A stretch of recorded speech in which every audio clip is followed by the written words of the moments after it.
right now we have winners finals. Mr. E and Vinnie, the defenders of NY, versus the invaders. One from Canada, the other from Rhode Island. No, yeah, we got honorary Long Island, and we've got sometimes travels after tournaments. We dub him. We knight the Long Island.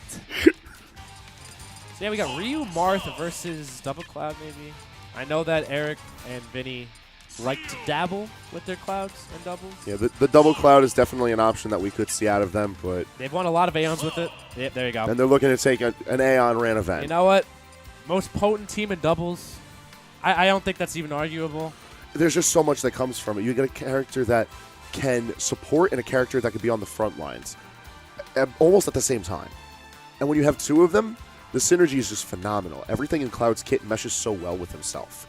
However, we do have Marth and Ryu on the opposing team, and Marth being one of those notable characters in the upper echelon of the cast that really does hit Cloud hard because he's able to outrange him and pressure him in the air. One of the places where Cloud is almost nigh uncontested. He can be a very good anti-Cloud character.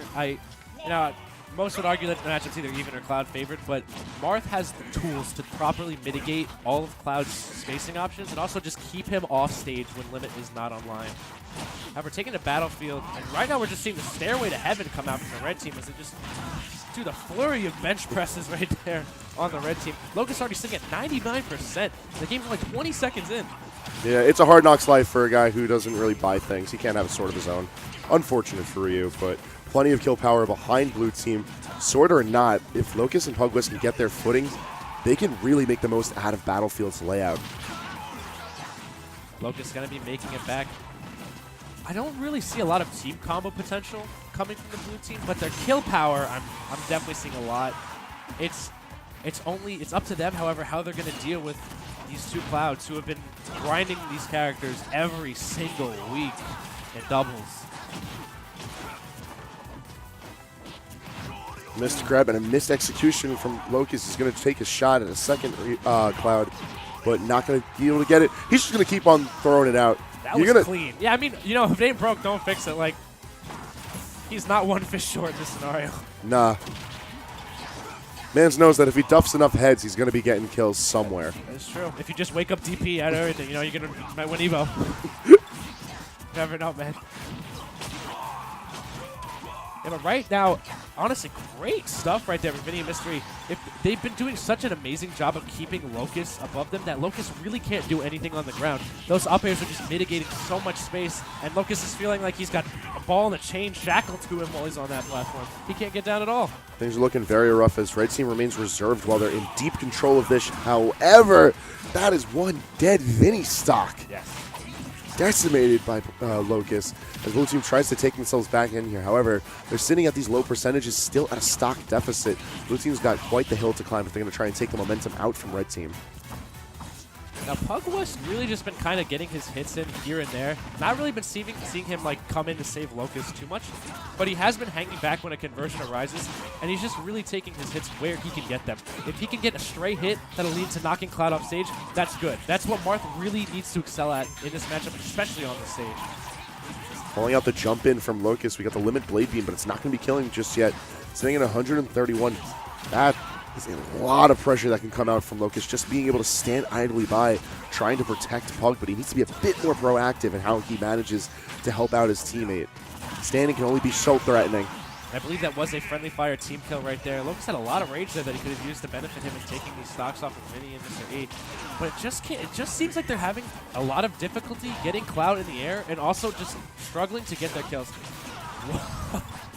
Swing and a miss right there for Pugwest, letting Vinnie return to the stage basically for free. Pugwest sitting at very, very scary percents right now. A trade will not kill anyone just yet. Locus is looking for that Shoryuken. Goes for the down throw, trying to catch a DI mix-up. He knows that the up throw is not going to kill just yet. And now Locus caught in the unfortunate windmill that is the double Cloud pressure. Mini Mystery turn to each other. Hey, man, you want to play ping pong right now real quick? And chimney sweep right there. Not going to quite do it just yet. He has his jump, though, and he makes it back to stage. However, that is not going to matter because he's going to be set in a body bag to the blast zone. All right. That was a statement. That was a legit statement right there. I told you.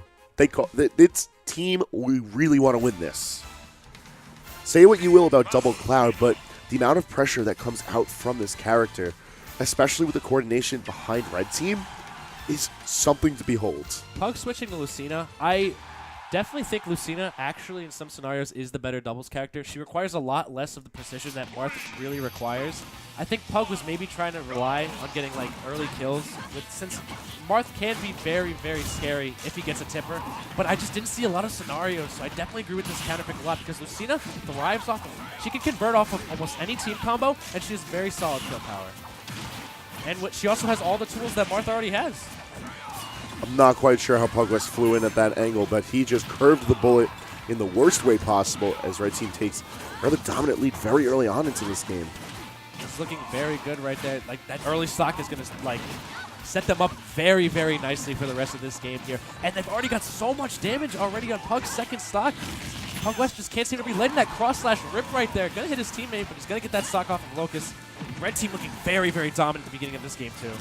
And even with this being a best-of-5 set here in Winners Finals, there's so much to be said about the momentum that Red Team is taking with this early pressure here into Game 2. It's just ridiculous the amount of space that Cloud can control, and the amount of, like, the way his hitboxes send opponents, facilitates team combos. Plus, Limit also offers a kill option literally off the bat in your kit. Charge that little bar, great. You get a move that can kill someone if a stray hit connects.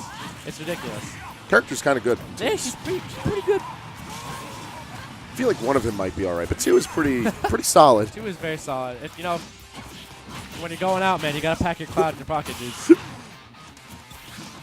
Cell phone? Nah, we're throwing that away. Bring your pocket Cloud. You got to do the classic check. Phone, wallet, Cloud, keys. Phone, wallet, Cloud, keys. That dash attack right there is going to take out Pug's stock. Finally, Vinnie drops his first stock. And it's honestly looking really scary for the blue team. I think what matters most here, where they're struggling with, is 1, not being able to hit the ground, and 2, also the lack of really getting any reliable kill options. Locus literally has to set up and confirm for every kill he's going to get. He can let that Shoryuken rip sometimes, but if he can't land, and if he can't get that up tilt to convert into it, it's not going to work. Pug taking out his teammate there. Yeah, the synergy just doesn't seem to be as there for the blue team. I feel like, I mean, they are a team that were just made on the spot, and they've gotten this far really, really nice. I mean, hell, they're all the way in Winners Finals. But against this team that's been semi-static, it's been really looking really nice for them. And with double Cloud, the possibilities are endless. Literally, there is no limit to their limit. Now, my question is if we're going to see another character switch moving on into Game 3 because of how well Red Team has been able to pressure Blue Team. They just haven't been able to get any sense of control. They haven't had any. All right, never double mind. Scoop. He went up to Carvel. He was like, "Can I get 2 scoops of vanilla, please?" 2 scoops. Put 2 scoops. both of 2 them scoops. down. 2 scoops. It's also a Smash crew. Yeah. I think it was Larry's crew or whatever. Anyway, so I don't know. I actually am curious to see if Locus is going to switch to his Bayo because I know he has one. I know he's been working on it. The Marth is coming back out from Pug, and it looks like Locus is going to be staying with his Ryu pick. Sticking to his guns. Maybe Ryo's been rocking for him all day. They need that extra kill power off the bat. Right. However, they just haven't been able to find it. Pug going back to Marth. And taking going it back to final? FD. Huh. This is a questionable decision, as we've seen how well that Red Team manages to pressure at the ledge and juggle. Both very good aspects of Cloud's kit, well facilitated by his aerial game, but also facilitated well by the players. We know that those are properties that are very commonplace in seeing Mr. E and Vinnie perform. Already, I mean, it just doesn't seem like there's any really good stage counter pick against the red team. On this stage, they can make sure they don't land. On triplats, you can keep juggling them and keep your opponent locked down on platforms a bunch. Double Cloud is just a very, very brutal beast to navigate past. Locus not even going to be able to get that kill despite the amount of rage he has. And did he get hit by the reverse? That man got hit by Marth's cape. I don't even know how he died. That was scripted. My man definitely dropped like his water bottle behind him. Locus went off stage to go catch that. I don't know what just happened there. I don't even think that hitbox was written into the game. Yeah, a little questionable, but nonetheless, we're looking at the deficit that Red Team has unfortunately been rather used to seeing. but certainly not as dire as the previous 2 games. Yeah, they're looking a lot better holding onto their first stocks. They've kind of been, I think they took a step back, haven't been approaching as much, and been letting the red team come to them a lot more. And they're also picking their positions a lot more nicely. And I believe their follow-ups are also a lot better. You notice before, Pug would just throw in any hit he could to just break Locus out, and it would kind of be at Locus's risk. Now he's waiting, jumping over his opponent, and securing that safe aerial, so that way he can bail Locus out and get a hit on the red team. Rising Tatsumaki manages to get Locus back onto the stage, trying to maintain it safely.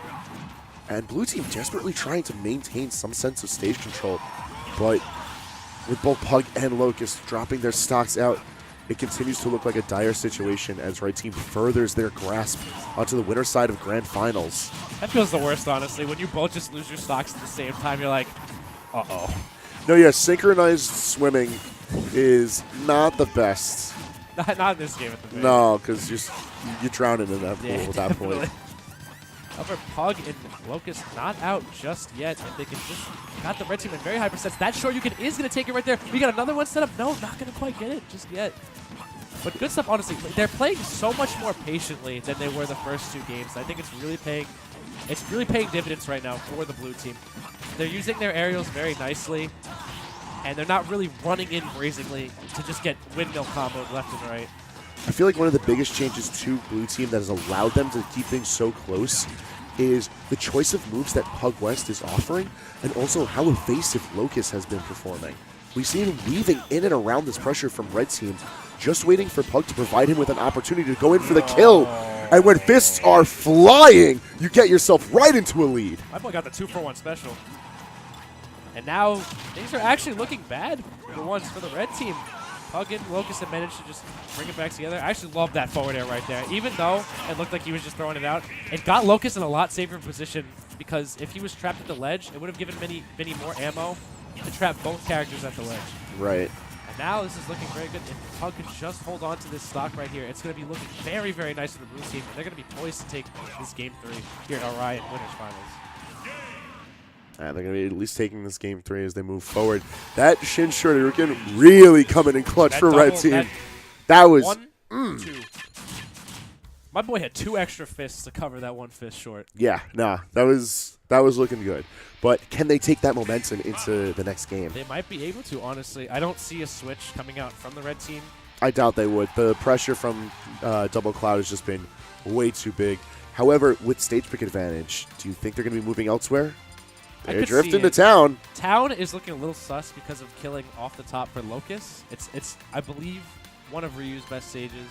And, yeah, okay. But it also is good. They have an FD-like scenario at times where they can juggle the blue team. And the platforms will assist heavily in team combos, given the nature that they rise and fall. It sets up really nice, like really good positionings for either a stray hit. Any of Cloud's hitboxes really can work in that scenario. Even a kill option can be thrown out by just charging an up smash on that top platform.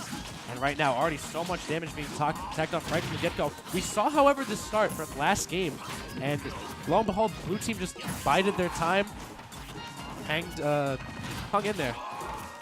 It's really a matter of how well can they keep the pressure off, how well can they focus themselves. And while stage control may be fast and fleeting, there are these pockets of situations where blue team controls the ledge, controls center stage, and forces red team to reevaluate how they're going to move in. And right now you see them just jumping back and forth here. Blue team playing incredibly evasive. I don't think red team was even able to get a single hit out there.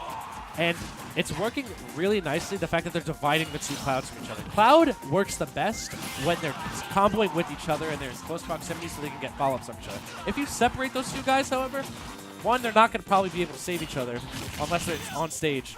And 2, you don't have as much of a risk of getting comboed. And, however, not going to quite make it there for Locus. Things are looking really bad for the blue team right now. As red team is sitting up 6 stocks to 3. Yeah, these unfortunate situations that keep on cropping themselves up onto blue team have just set the narrative for this entire set. Every time they manage to get themselves a little bit further, red team really pulls together to remind them that this is their tournament. That's the thing about playing against 2 very, very good Clouds, is that if you screw up once, you're going to be eating a ton of damage right off the bat. Like, look at that. 1 miss spacing, that could be it. Excellent tech right there by Vinnie, however, no jump, and he's going to be dead. Blue team's still trying to stay alive in here. However, the stock count just looks so bad for them as far as sitting in these higher percentages with no reserve for Locus. The shield break, what though. What are they going to do? I guess really nothing. I don't know what they're trying to set up for, but he ends up short Yukening his own teammate. Things looking very, very bad. Yeah, the series of unfortunate events. Like, I feel like Lemony Snicket just wrote the script to this whole set. Have seen the entire 7-book series at this point. Blue team just permanent sad boy status. They've just taken so many stocks from each other in so many unfortunate situations, and those strings of miscommunications right there against two players like Vinnie and Mr. E are going to cost them immensely. And things are not looking good right now. Pug is going to have to play out of his mind if he hopes to climb himself out of this scenario. I'll be honest with you, it's not looking too likely. It's not looking good. I'm not going to count him out, though. Pugwest has a phenomenal sense of how to space his pressure. But when you have to deal with that, you have a Cloud with Limit waiting in the wings to end you. What are you going to do about that? You're going to hold that L and move on in bracket.